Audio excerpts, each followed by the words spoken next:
In this solution to the try in the corner problem, we're actually going to use circles, and we need to know a couple of circle theorems to do so. The first is if we take angles at the circumference from a given chord, in this case AB, then the angle will all be the same.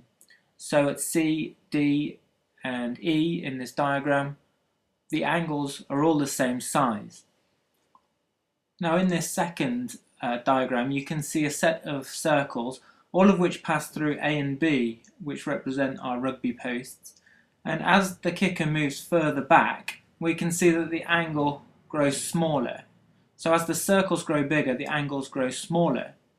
And so this will always be true because of the first theorem at the touchline as well. This means that when we are looking for a circle to solve our problem, we need a circle that goes through the two posts and just touches the sideline, that has the sideline as a tangent. This is the smallest circle that will go through the posts and also touch the sideline, and therefore will give us the biggest angle at the touchline, because the smaller the circle, the bigger the angle. And the angle can be drawn in DFE on this diagram. Now if we look at a slightly different diagram, our posts now are A and B, and F is the point exactly halfway between them. G is the centre of the circle, and D is the point on the touchline where the circle intersects with the touchline.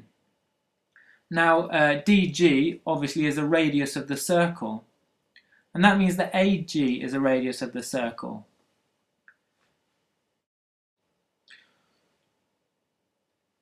Now the value that we're really interested in is the value x here, the distance CD. Where should the kicker place the ball in order to make the biggest angle? The distance between the posts is marked D, and the distance between the post and the touchline is W. What our diagram shows us is that the radius is actually equal to W plus D over 2, and this will be useful to us as we try and work out what x is. So if we take a closer look at the triangle we'll be using, we can see that AFG is a right angle triangle, and actually we know all three sides of it.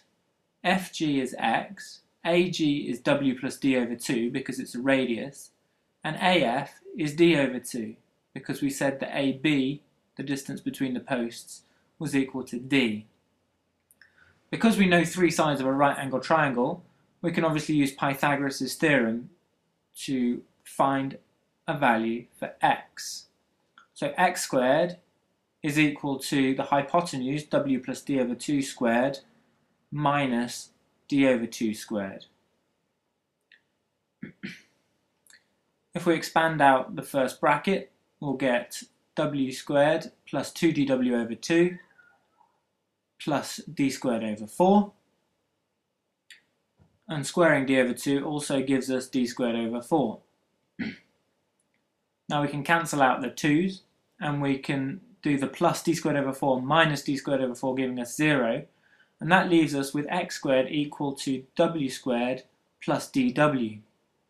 So x, the optimum distance the kicker needs to take the kick from the try line, is the square root of W squared plus DW.